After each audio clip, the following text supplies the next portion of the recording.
جس کسی نے بھی یہ تحریر لکھی ہے اسے میری طرف سے سب سے پہلے سلام۔ ابا جی بوڑھے ہو گئے تھے اور چلتے چلتے دیوار کا سہارا لیتے تھے۔ نتیجتاً دیواروں کا رنگ خراب ہونے لگ گیا۔ جہاں بھی وہ چھوتے تھے وہاں دیواروں پر ان کی انگلیوں کے نشانات چھپ جاتے تھے۔ میری بیوی کو جب پتہ چلا تو وہ اکثر گندی نظر آنے والی دیواروں کے بارے میں مجھ سے شکایت کرتی۔ ایک دن سر میں درد ہو رہا تھا۔ ابا جی نے سر پر تیل کی مالش کی تو چلتے ہوئے دیواروں پر تیل کے داغ بن گئے۔ یہ دیکھ کر میری بیوی چیخ اٹھی اور میں نے بھی غصے میں اپنے والد کو ڈانٹ دیا اور ان سے بدتمیزی سے بات کی۔ انہیں مشورہ دیا کہ چلتے وقت دیواروں کو ہاتھ نہ لگائیں۔ وہ بہت غمگین نظر آئے۔ مجھے اپنے رویے پر شرمندگی بھی محسوس ہوئی مگر ان سے کچھ نہ کہا۔ ابا جی نے چلتے ہوئے دیوار کو پکڑنا چھوڑ دیا اور ایک دن وہ گر پڑے اور بستر سے جا لگے جو ان کے لیے بستر مرگ بن گیا اور کچھ ہی دنوں میں ہم سے رخصت ہو گئے۔ میں نے اپنے دل میں احساس جرم محسوس کیا اور میں نے ان کے تاثرات کو کبھی فراموش نہیں کر سکتا تھا اور اس کے فوراً بعد اپنے آپ کو ان کی موت کے لیے خود کو معاف نہیں کر پاتا ہوں۔ کچھ دیر بعد ہم نے اپنے گھر کو پینٹ کروانا چاہتے تھے۔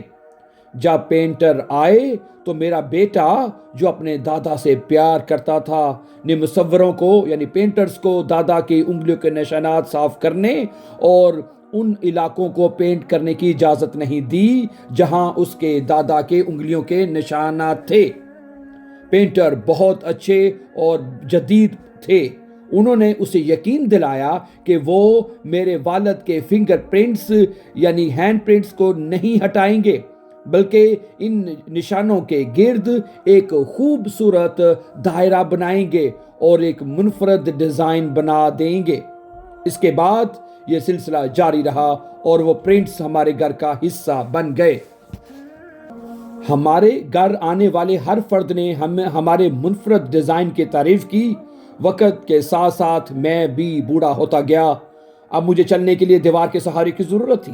ایک دن چلتے ہوئے مجھے یاد آئے اپنے والد سے میرے کہے ہوئے الفاظ اور سہارے کے بغیر چلنے کی کوشش کی تاکید۔ میرے بیٹے نے یہ دیکھا اور فوراً میرے پاس آیا اور چلتے ہوئے مجھے دیواروں کا سہارا لینے کو کہا، اس خدشے کا اظہار کرتے ہوئے کہ میں سہارے کے بغیر گر سکتا ہوں۔ میں نے یہ دیکھا کہ میرا بیٹا مجھے پکڑتے ہوئے ہے۔ میری پوتی فوراً آگے آئی اور پیار سے میرا ہاتھ اپنے کندھے پر رکھ کر سہارا دیا۔ میں تقریباً خاموشی سے رونے لگا۔ اگر میں نے اپنے والد کے لیے بھی یہی کیا ہوتا تو وہ زیادہ دیر تک صحت مند اور خوش رہتے۔ میری پوتی نے مجھے سہارا دیا اور صوفے پر بٹھایا۔ پھر اس نے مجھے دکھانے کے لیے اپنی ڈرائنگ بک نکالی۔ اس کی استانی نے اس کی ڈرائنگ کی تعریف کی تھی اور اس کو بہترین ریمارکس دیے تھے۔ خاکہ دیواروں پر میرے والد کے ہاتھ کے نشان کا تھا۔ اس کے ریمارکس تھے، کاش ہر بچہ بڑوں سے اسی طرح پیار کرے۔ میں اپنے کمرے میں واپس آیا اور اپنے والد سے معافی مانگتے ہوئے رونے لگا جو اب نہیں تھے۔ ہم بھی وقت کے ساتھ ساتھ بوڑھے ہوتے جا رہے ہیں۔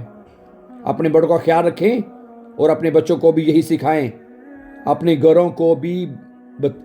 گھر والوں کو بھی بتائیں کہ یہ بزرگ قیمتی ہوتے ہیں، دیواریں اور چیزیں نہیں۔ اس کہانی میں جو اختتام ہوا ہے بہت شکر کرے یہ آدمی کا ویسا نہیں ہوا جو نارملی ہونا چاہیے تھا۔ اگر جو آپ آج بوئیں گے وہی کل آپ کاٹیں گے، صحیح ہے؟